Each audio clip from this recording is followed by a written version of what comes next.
Bismillahirrahmanirrahim. Assalamualaikum warahmatullahi wabarakatuh. Alhamdulillahirabbil alamin. Wassalatu wassalamu ala asrofil anbiya'i wal mursalin Sayyidina Muhammadin wa ala alihi wa sahbihi ajma'in, amma ba'du. Pada malam yang berkah ini, kami ingin menyampaikan kepada seluruh sanak keluarga, kerabat, handai taulan yang alhamdulillah insya-Allah usia kami beberapa hari lagi, tepatnya 27 Oktober 2021 ini akan genap 65 tahun.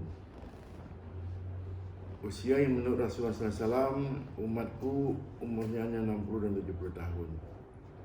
Karena itulah perlu kami sampaikan kepada seluruh keluarga, kerabat, handai taulan, sanak famili, bahwa kita semuanya dulu tidak saling kenal. Kita tidak tahu namanya Hud Dahlan atau Zainab Jema'in atau Haji Ihsan atau Haji Sirat. Kita tidak tahu. Tapi setelah kita lahir ke dunia ini, kita dikenalkan oleh ayah ibu kita, keluarga kita, dan kita saling berkenalan. Tahu adanya Herizal Hud, almarhum Uzairin Hud, saya sendiri, kemudian adik kita almarhum Zuinar, almarhum Zuriani, almarhum Zuhana, kemudian Herman Hud, Hari Slamet, dan Husni Hendy Kurniawan yang ada hari ini. Berkandung maksud adalah Allah Subhanahu Wa Taala beri kita nikmat umur hari ini, tetapi Allah pertemukan kita dan pasti Allah akan pisahkan kita juga.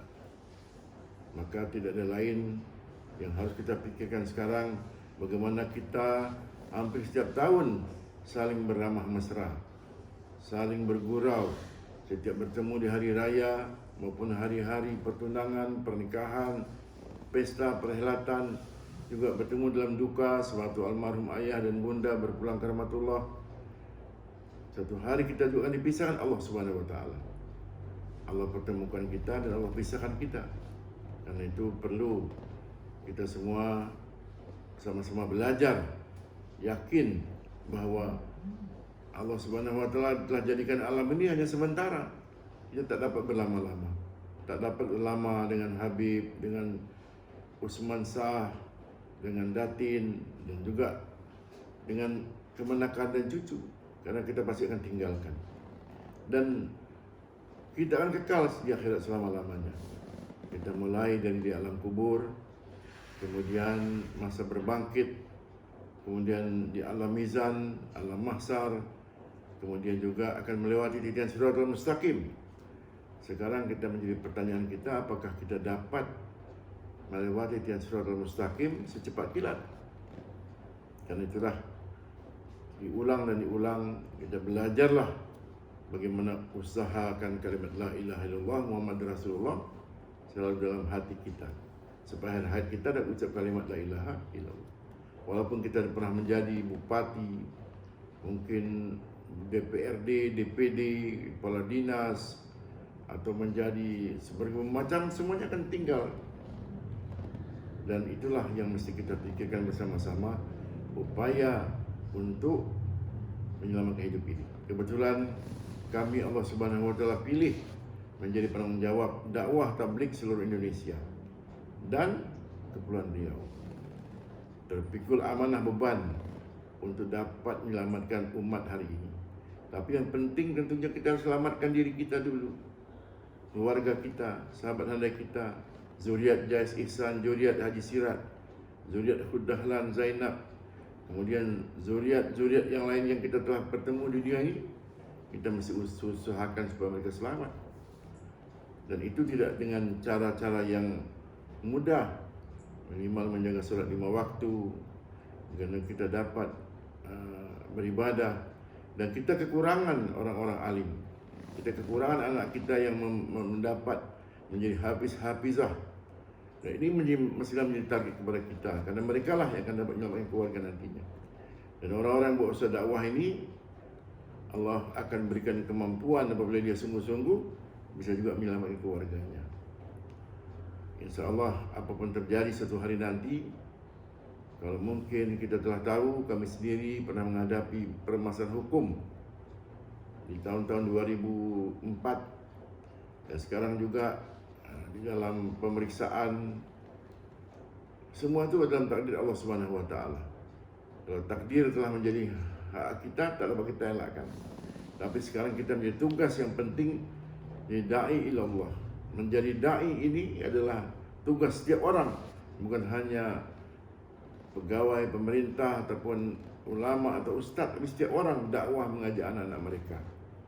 Karena itulah kami berharap minimal anak cucu kami dapat belajar di pesantren ataupun tahfiz Quran, sehingga mereka kita yakinkan akan selamat nanti di akhirat. Kemudian juga yang kita ini belum bisa belajar dan tak mungkin belajar lagi, kita hidupkan taklim di rumah-rumah kita dengan buku-buku fadhil amal, mentakab hadis, dan juga dapat meluangkan waktu, insya-Allah Aziz, setiap malam Jumat datang ke Sungai Jam untuk dapat mendengarkan petuah-petuah. Dan insya-Allah Aziz, kalau ada waktu, kita akan beri masa untuk 3 hari tiap bulan. Semacam diklat PIM, umpamanya ada yang sekolah SESPIM, ada yang sekolah diklat PIM, ada yang eselon 2, eselon 3. Untuk naik eselon mereka harus pendidikan, sama ini. Apalagi agama, tentu harus kita upayakan dengan sungguh-sungguh. Mudah-mudahan semuanya akan mengetahui bahwa kita semua akan berpisah suatu hari nanti, dan pasti, dan kita akan dipertemukan lagi, itu pasti. Kita masih bertemu di tempat yang indah, di tempat-tempat yang selamat. Allah selamatkan kita. Orang-orang yang cinta kepada masjid, yang bertemu karena Allah, berpisah karena Allah, Allah akan berikan kita selamat di padang mahsyar. Dan orang yang jaga solat 5 waktu akan melewati siratal mustaqim secepat kilat. Dan pula bila orang akhir kala mengucap kalimat la ilaha illallah, masuk surga tanpa hisab. Demikianlah sekedar renungan kami sampaikan menjelang usia kami 65 tahun, dan menjelang akan adanya perpisahan di antara kita yang Allah Subhanahu Wa Taala yang tahu, dan kita akan memberi pesan yang terbaik untuk mereka semua. Terima kasih, semoga Allah berikan kemudahan, hidayah, dan keselamatan bagi kita semua di dunia maupun di akhirat. Wassalamualaikum warahmatullahi wabarakatuh.